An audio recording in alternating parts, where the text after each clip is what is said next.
నమస్తే, welcome to mega 9 burning topic. This is Tejaswi. Pahalgam ఉగ్రదాడి తర్వాత భారత్ పాకిస్తాన్ మధ్య ఉద్రిక్తతలు తారాస్థాయికి చేరాయి. భారత్ సైనిక చర్యలకు సిద్ధమవుతోందని పాకిస్తాన్ ఆందోళన వ్యక్తం చేస్తోంది. ఈ నేపథ్యంలో పీఓకేలో యుద్ధానికి రెడీ అవుతోంది. పాక్ ఆక్రమిత కశ్మీర్లో ప్రజలకు కీలక ఆదేశాలు జారీ చేసింది. ఇంతకీ అవేంటి? మరోవైపు పాకిస్తాన్ను ఆర్థికంగా కోలుకోలేని దెబ్బతీసేందుకు భారత్ చేస్తున్న ప్రయత్నం ఏంటి?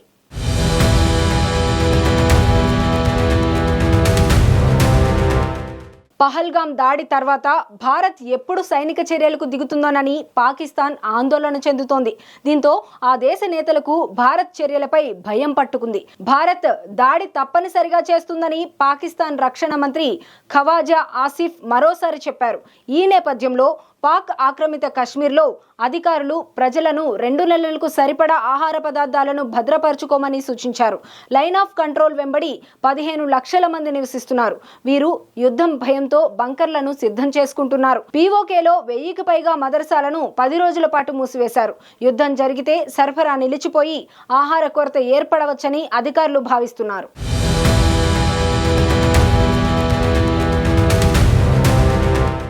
మరోవైపు పహల్గామ్ దాడి తర్వాత ఆన్లైన్లో పోరు జరుగుతోంది. పాకిస్తాన్ సోషల్ మీడియాపై భారత్ నియంత్రణ పెడుతోంది.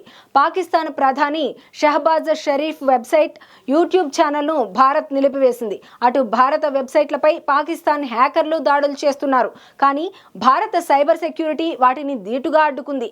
పహల్గామ్ దాడి తర్వాత భారత్పై 10 లక్షలకు పైగా సైబర్ దాడులు జరిగినట్లు అంచనా వేస్తున్నారు.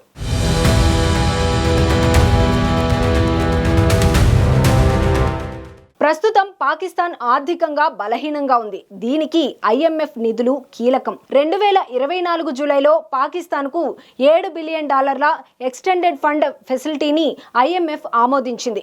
ఇటీవల $1.3 బిలియన్ క్లైమేట్ రెసిలియన్స్ లోన్ కూడా ఓకే అయ్యింది. పహల్గామ్ దాడి తర్వాత ఈ నిధుల విషయంలో ఒకసారి ఆలోచించుకోవాలని భారత్ IMFని కోరింది. పాకిస్తాన్ ఈ నిధులను ఉగ్రవాద కార్యకలాపాలకు మళ్లిస్తోందని భారత్ ఆరోపిస్తోంది. ఈ చర్యల ద్వారా పాకిస్తాన్పై ఆర్థిక ఒత్తిడి తెచ్చేందుకు, అంతర్జాతీయంగా ఒంటరిగా చేసేందుకు భారత్ ప్రయత్నిస్తోంది.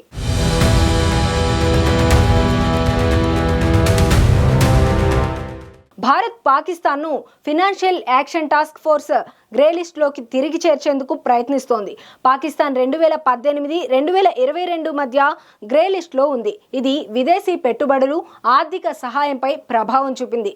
పహల్గామ్ దాడి తర్వాత పాకిస్తాన్ ఉగ్రవాద నిధులను అరికట్టడంలో విఫలమైందని భారత్ ఆరోపిస్తోంది. UN సెక్యూరిటీ కౌన్సిల్ సభ్య దేశాలతో భారత్ చర్చలు జరిపి FATFలో ఈ అంశాన్ని లేవనెత్తింది. పాకిస్తాన్ను గ్రే లిస్టులో చేర్చాలని జమ్మూ కాశ్మీర్ రాజకీయ నాయకులు కూడా కోరారు.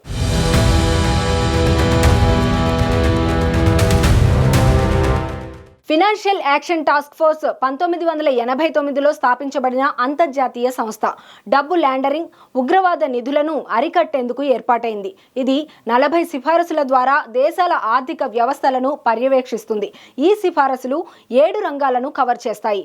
FATF గ్రే లిస్టులో ఉన్న దేశాలపై నిధుల విషయంలో నిఘా ఉంటుంది. ఇది విదేశీ పెట్టుబడులు, ఆర్థిక సహాయంపై ప్రభావం చూపుతుంది.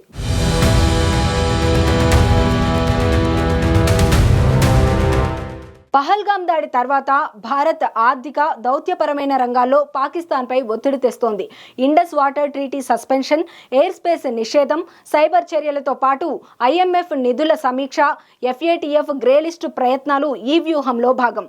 భారత్ ఈ చర్యల ద్వారా పాకిస్తాన్ను ఆర్థికంగా ఒంటరిగా చేయాలని, ఉగ్రవాద నిధులను అరికట్టాలని లక్ష్యంగా పెట్టుకుంది.